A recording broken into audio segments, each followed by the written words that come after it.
Всем доброй ночи. Итак, тема приворотов. Вы знаете, что я совершенно не сторонник приворотов.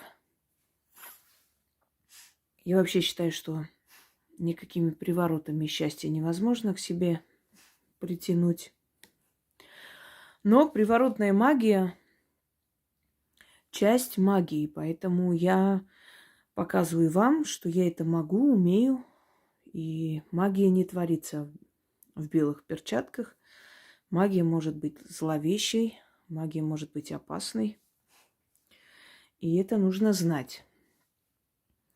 Не зная яд, не знаете, как создать противоядие. То же самое, собственно говоря, в магии. Я считаю, что если судьба убрала из вашей жизни человека, не надо его возвращать. Судьба очищает место для более хорошего человека. Единственное, где я приемлю приворот, это когда делают из-за мести, когда мужчина поступил подло и грязно. Его просто притаскивают назад и тем самым наказывают. Но хочу сказать для тех баб, которые считают, что я такая наивная и родилась вчера. Когда они слушают вот мои лекции и начинают писать: «Ой, Инга, я не хочу и видеть его просто вот, как вы сказали, ради мести». Я говорю: милая моя, иди, знаешь, вот кого обманывай. И здесь дураков нету. Я прекрасно вижу, кто ради мести хочет это делать, кто из-за любви, кто потому что не имеет самолюбия. Я вообще не советую вам делать приворот. Не советую. Я считаю, что лучше забыть о предателе и жить своей жизнью. Но, еще раз повторяюсь, приворотная магия – это часть магии. Подчинение мужчины, подчинение человека к себе – это порабощение человека, это отчасти и порча, потому что вы закрываете ему все дороги, пути. Учтите, привороженный мужчина счастья не приносит. Это тоже знаете. Просто, иногда говорят: да мне все равно, мне плевать. Они не представляют, что такое привороженный человек. Все, кого увели с приворотом, они несчастливы. Там начинается алкоголизм, там начинается избиение, ревность, ненависть, но расстаться не могут. Вот он бегает за ней топором, а оставить ее не может. Вот не может. Он физически только с ней, получается, влечет, ноги несут туда. Еще раз хочу сказать, что привораживать можно только того мужчину, который изначально склонен предавать. Человек, который не склонен предавать, он отвлечет себя. Он даже жену попросит пойти куда-нибудь, снять с него вот этот хомут, потому что он чувствует, что он зависит от другой женщины, честно признается, но не уйдет из семьи. Забирают приворотом, как телят, на веревочке только мужчин, которые изначально склонны изменять, склонны предавать, оставлять семью. Это раз. Во-вторых, те работы, которые я давала, это зазывы, это зазывы на тоску и прочее, это не привороты. И объясняю еще раз, что зазыв, он создан для того, чтобы проверить, если есть у человека чувство, то продолжать его ждать. Если нет, значит нет. Это как возобновляет внутри него, пробуждает тоску.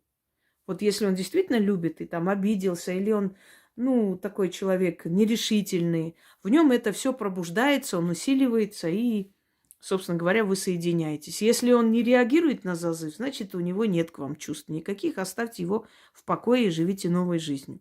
Но привороты делать не должен человек непрофессиональный. Теперь, приворот – это ходовой товар, конечно. Вот если бы я хотела стать миллиардером быстро и легко, я бы занялась приворотами. И вы не представляете, какие деньги зарабатывают те, которые занимаются приворотами. Занимаются, говорят, что занимаются. Вот знаете как, раз и совпадет. И вот скажут: вот она может, делает. Вторая пойдет, увидит, что ни хрена не совпало, ничего не получается. Третья придет, вдруг совпадет. У четвертых там мелкая ссора, она понимает, что там мелкая ссора, возьмет большие деньги, якобы мирить, и они помирятся, и эта женщина будет счастлива, что вот эта ведьма приворотом его вернула. Привораживать своего мужа – это сверх идиотизма. Вы уже поженились, его привораживать, у вас уже есть связь. Но часть магии – это приворот. И те, которые этим занимаются, на самом деле, ну, собственно говоря, я всегда говорю, не ходите, не раздавайте деньги туда-сюда. Приворотами занимаются многие, но умеют делать привороты одни на 10-20 миллионов человек, если не меньше. То есть, если не больше, наоборот. Так вот, это для сильных мастеров. Вот наверняка этот приворот получится. Если вы объясняете этой дуре, что вот не будет счастья, пойми уже, осознай это. Я лично посылаю и все, закидываю черный список и не разговариваю с человеком, если я ему объяснила, сказала, а человек мне все время мозги выносит. Ну, пожалуйста, умоляю, я готова на все.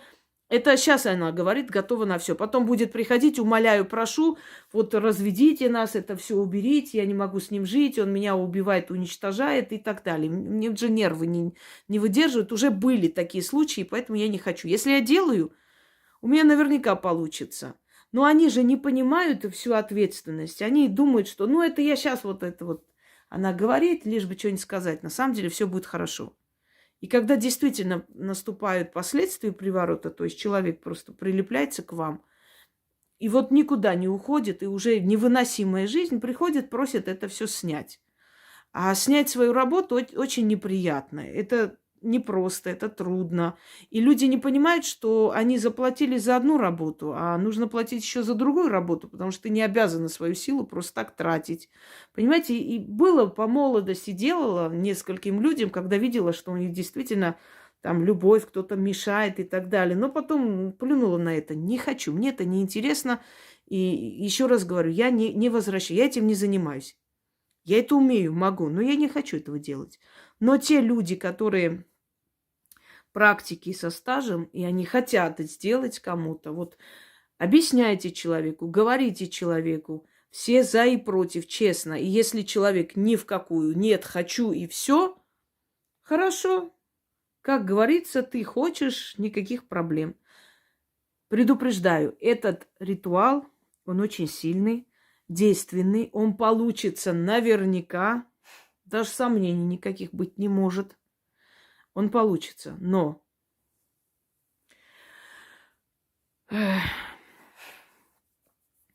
одно большое но.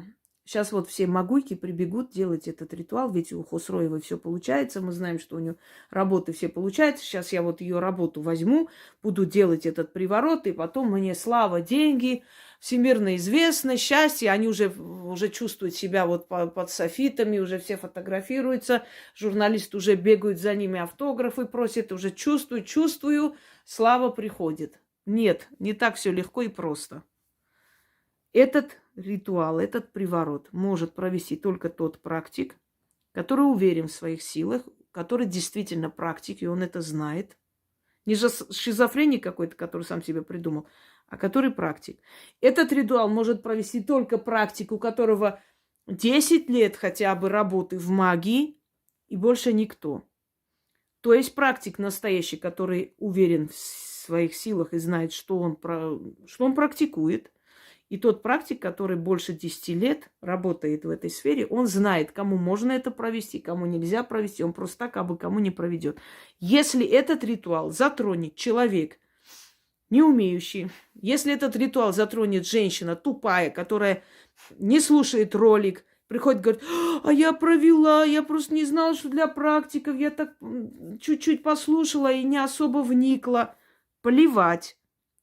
Это твое дело, твоя ответственность. Надо слушать, надо уметь слушать, мозги включать, а не бежать бегом и делать. Знаете, сувать пальцы в розетку, а там потом, ой, я не читала, что ток, оказывается, убивает. Просто я не знала, я ж не знаю законы физики, я просто в школе плохо училась и так далее. Это не пройдет. Незнание закона не освобождает от ответственности. Итак, этот ритуал для своих пациентов, клиентами называть не хочу, для женщин, которые приходят к ним вот с этим умолением, просьбами, вот не хотят они мужа терять, вот он миллионер или миллиардер, вот Она на все готова. Хрен с ним, что он умрет, сопьется, плевать на него. Главное, чтобы он не ушел, чтобы наследство осталось детям и все такое. Там молодая шалава его захомутала. Помогите, спасите, караул, демократия под ударом. И вот бежит она там волосы назад. Спасите, помогите, любой приворот за любые деньги, только чтобы он остался. Значит так. Провести имеет право только практик, который действительно практик, а не просто себя заявил, объявил таким. Имеет право провести практик, который уверен в своих силах и у которого большой стаж работы, и больше никто.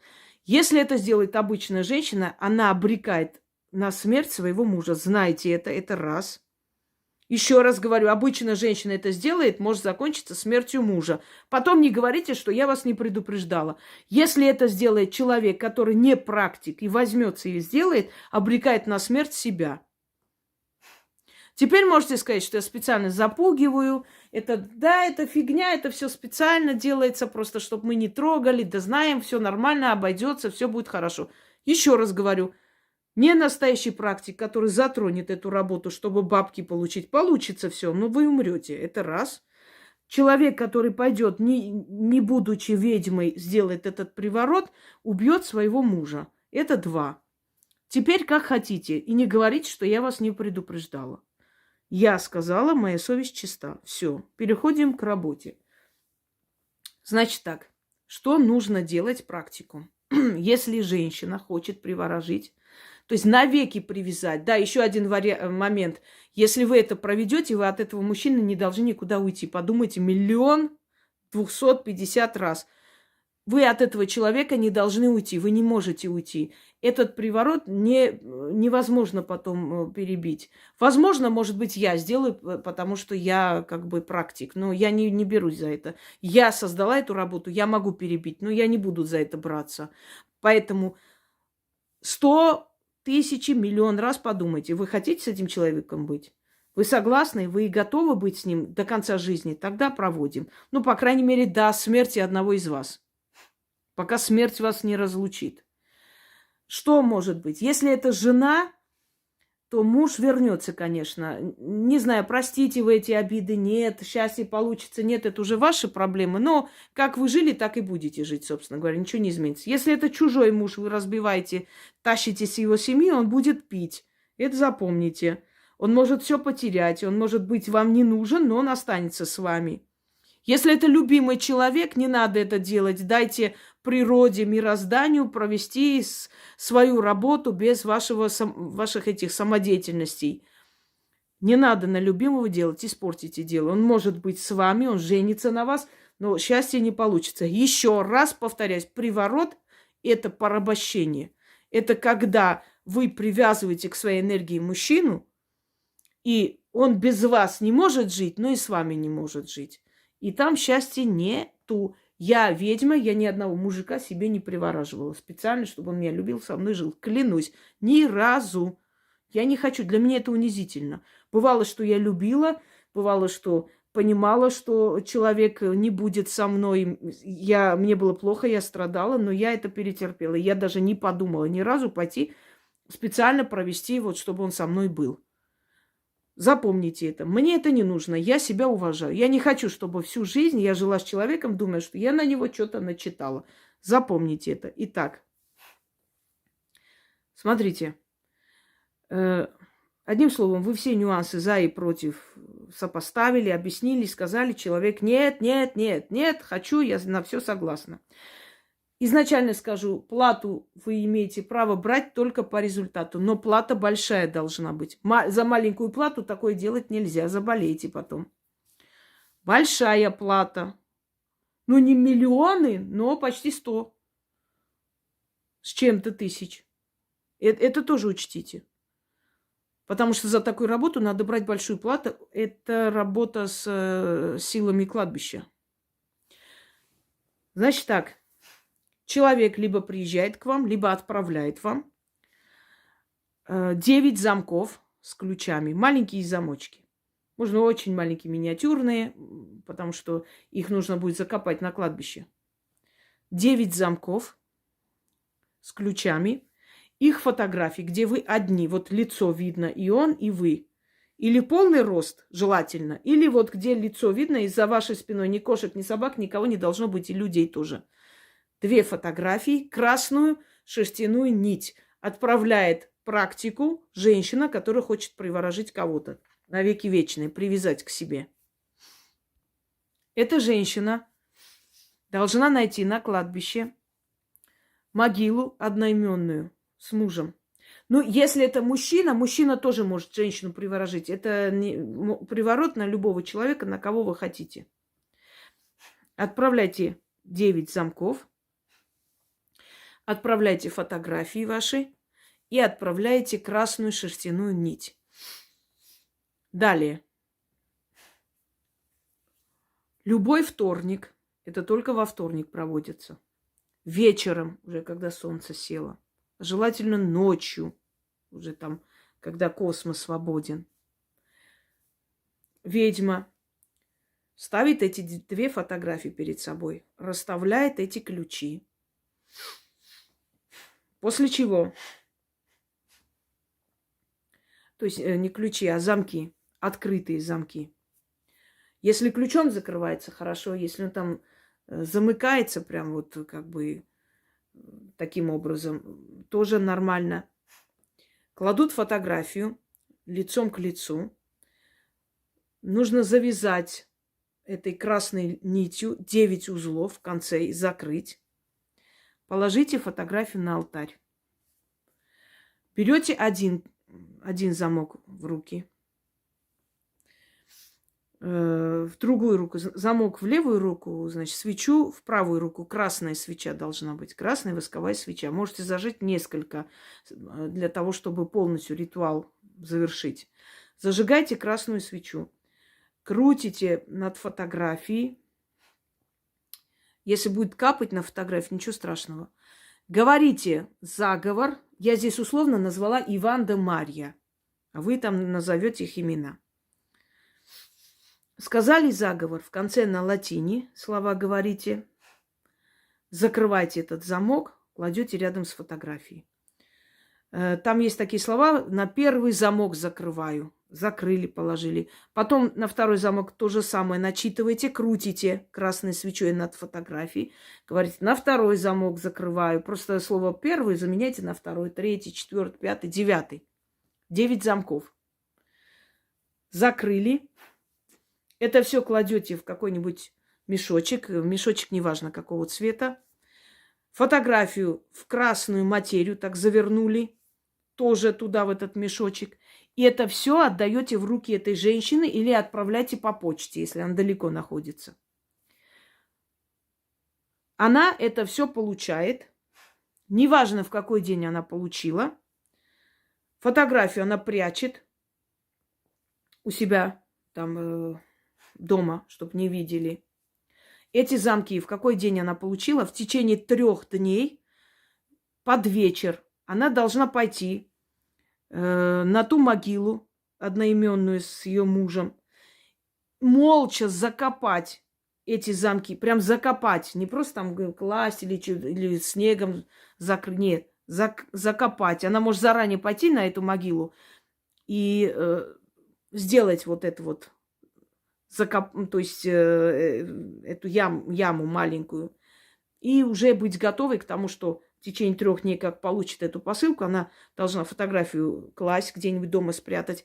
Эти замки она берет, вытаскивает из мешка, кладет туда, закапывает, закрывает землей, оставляет там откуп, молча, без никаких слов, водку вот так льет на могилу, сладости, конфеты надо развернуть. Водка и сладости, все. Значит, она все это положила, отвернулась и ушла молча, без никаких слов. После этой процедуры, если мужчина живет с любовницей, он с ней поссорится и в течение месяца вернется домой, а может и раньше. Если он далеко, он будет звонить, писать, вот просто всеми силами стараться приехать к ней, а если получится, и приедет. Одним словом, он приворожен, и он никуда не денется. Это очень сильная работа. И еще раз предупреждаю, те, которые думают, что у меня все работы получаются замечательно, вот, наконец-то я поняла, как я могу действительно вот привораживать и зарабатывать бабки, возьму сейчас сделаю, у вас не получится, если вы не ведьма, если вы прекрасно знаете, что вы не ведьма, но просто вы обманываете и открыли там какой-то канал или профиль, чтобы заработать бабки, и вы думаете, вот, если сейчас у меня получится, точно мне уже все будут признавать ведьмой. Я вам еще раз говорю, это чревато смертью. Это не трогайте те, которые не ведьмы, которые не имеют отношения к магии. Женщины, которые не слушают ушами и мозгами, а нижним местом, пойдут, сделают на авось, думая, что ничего страшного, обойдется. Вы можете обречь своего мужа на болезни и смерть. Знайте это.